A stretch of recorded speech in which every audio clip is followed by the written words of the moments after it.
Hi hello, this is Jishnu from R J frames. അപ്പോൾ ഇന്ന് വന്നിരിക്കുന്നത് ഒരു സീരീസിൻ്റെ റിവ്യൂ ആയിട്ടാണ്. ഏതാണെന്ന് നിങ്ങൾക്കറിയാം, സ്ട്രേഞ്ചർ തിങ്സ് സീസൺ 5 വോളിയം 1.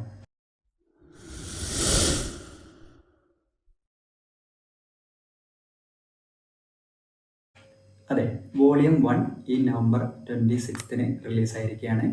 4 എപ്പിസോഡുകളാണുള്ളത്. അതിനുശേഷം ഡിസംബർ 25 ഒരു 3 എപ്പിസോഡുള്ള വോളിയം 2 ഇറങ്ങും. അതിനുശേഷം 8ാമത്തെ എപ്പിസോഡ്, അത് 2 മണിക്കൂറുണ്ടെന്നാണ് അറിയാൻ സാധിച്ചത്.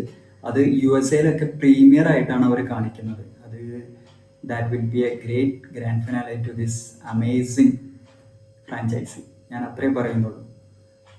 മൈൻഡ് ബ്ലോയിങ് എന്ന് പറഞ്ഞാൽ മൈൻഡ് ബ്ലോയിങ് ചാപ്റ്റർ അല്ലെങ്കിൽ വോളിയം 1 4 എപ്പിസോഡേ വന്നിട്ടുള്ളൂ എങ്കിലും അതിൻ്റെ ഫിനാലെ കലക്കനായിരിക്കും എന്നുള്ളതിൻ്റെ സൂചന ഇതിൽ തന്നെ തന്നിട്ടുണ്ട്.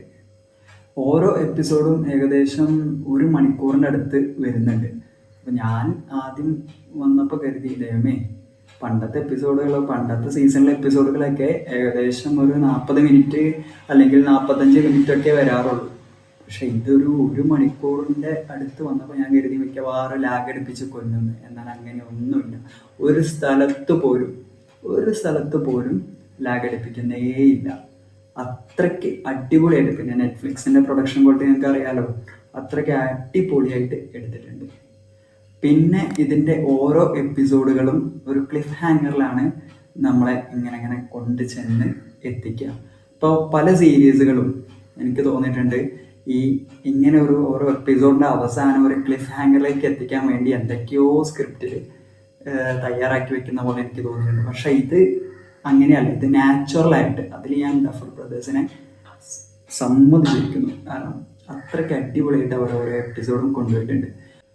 പിന്നെ ഈ സീരീസ് നിങ്ങൾക്ക് അറിയാലോ, ഒരു 1980 ആ കാലഘട്ടത്തിലാണ് നടക്കുന്നത്.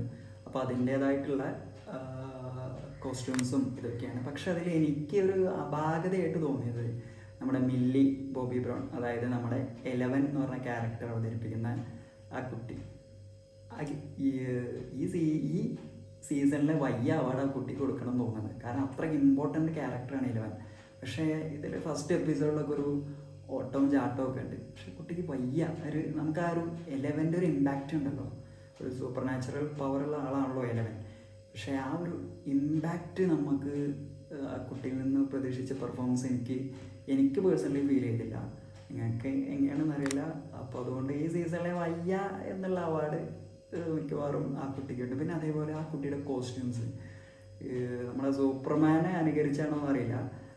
അണ്ടർ ഗാർമെൻറ്റ് പുറത്താണ് പുള്ളിക്കാരിയുടെ വെച്ച് കൊടുത്തിരുന്നത്. അത് ആ കാലത്തെ ഫാഷനാണോ എന്നൊന്നും എനിക്കറിയില്ല. പക്ഷെ അതൊരു അരോചകമായിട്ട് തോന്നി നമുക്ക് ഒരു കോസ്റ്റ്യൂംസ്. ബാക്കി എല്ലാ കോസ്റ്റ്യൂംസും അടിപൊളിയായിട്ടുണ്ട്. പക്ഷേ 11ൻ്റെ ഒരു കോസ്റ്റ്യൂംസ് എനിക്ക് കുറച്ച് എന്തോ ഒരു പോരായ്മ പോലെ ഫീൽ ചെയ്തു. പിന്നെ ഇതിൽ അറിയാലോ, നമ്മുടെ കുട്ടികളെ അറിയാലോ, അവർ എല്ലാവരും ഒരുമിച്ചാണ്. എന്നാൽ അവരെല്ലാവരും വേറെ കാര്യങ്ങൾ ചെയ്ത് ലാസ്റ്റിലേക്ക് എല്ലാതും കൂടി ഒരുമിച്ചെത്തും. അങ്ങനെയാണല്ലോ ഇതുവരെയുള്ള സീസണിലൊക്കെ പോയത്. ഇതിലും അതേപോലെ മാറ്റങ്ങളൊന്നുമില്ല. കൂടുതലായിട്ട് ഞാൻ പറയുന്നില്ല, പറഞ്ഞു കഴിഞ്ഞാൽ അത് സ്പോയിലറായി പോവും. അപ്പോൾ നിങ്ങൾക്ക് ഈ വീക്കെൻഡിലൊക്കെ ഇരുന്ന് കാണാൻ പറ്റാവുന്ന ഒരു അടിപൊളി സീരീസാണ് അവർ ഇറക്കി വിട്ടേക്കുന്നത്. ഓരോ എപ്പിസോഡും നമ്മൾ കാണുമ്പോൾ അടുത്ത എപ്പിസോഡ് കാണാനൊരു ഓട്ടോമാറ്റിക്കായിട്ടുള്ളൊരു ത്വര നമുക്ക് എന്തായാലും അത് വരുത്തിക്കും. പക്ഷെ എനിക്ക് ആകെയുള്ളൊരു സങ്കടം എന്ന് വെച്ചാൽ, ഇപ്പോൾ 4th എപ്പിസോഡ് കഴിഞ്ഞു, ഇനിയിപ്പോൾ 1 മാസം കാത്തിരിക്കണമല്ലോ അടുത്ത വോളിയം 2 ഇറങ്ങാൻ. അത് കഴിഞ്ഞ് ഒരാഴ്ച കഴിഞ്ഞിട്ടേ ഗ്രാൻഡ് ഫിനാലെ ഉള്ളൂ. അപ്പോൾ അങ്ങനെ ഇറക്കേണ്ടിയിരുന്നില്ല. ഇറക്കി വിടുമ്പോൾ ഒരുമിച്ചിട്ട് ഇറക്കി വിട്ടാൽ മതിയായിരുന്നു എന്നുള്ളൊരു അഭിപ്രായം എനിക്കുണ്ട്. അപ്പോൾ സ്ട്രേഞ്ചർ തിങ്സ് പ്രേക്ഷകർ ഒരിക്കലും നിരാശരാക്കാത്ത ഒരു സീരീസ് ആണ് സീസൺ 5. അപ്പോൾ ഇതുവരെ അടിപൊളിയാണ്. ഇനി അവർ അതിലും അടിപൊളിയാക്കും എന്നാണ് എനിക്ക് തോന്നുന്നത്. അപ്പോൾ നിങ്ങൾക്ക് തീർച്ചയായിട്ടും ഈ ഒരു വീക്കെൻഡിൽ കാണാൻ സാധിക്കാം. ഒരു എപ്പിസോഡ് കണ്ടു കഴിഞ്ഞാൽ തീർച്ചയായിട്ടും നിങ്ങൾക്ക് അടുത്ത എപ്പിസോഡ് കാണാനുള്ളൊരു ത്വര ഉണ്ടാവും. അപ്പോൾ നിങ്ങൾക്ക് ടൈം ഒരിക്കലും വേസ്റ്റ് ആവില്ല എന്ന് എനിക്ക് തോന്നുന്നു. അപ്പോൾ ഏതായാലും കണ്ടിട്ട് അഭിപ്രായങ്ങൾ ഈ കമൻറ്റ് ബോക്സിൽ വന്നൊന്ന് രേഖപ്പെടുത്തൂ. അപ്പോൾ ഒരടുത്ത വീഡിയോയുമായി കാണുന്നവരെ, this is Jishnu Madhav signing off.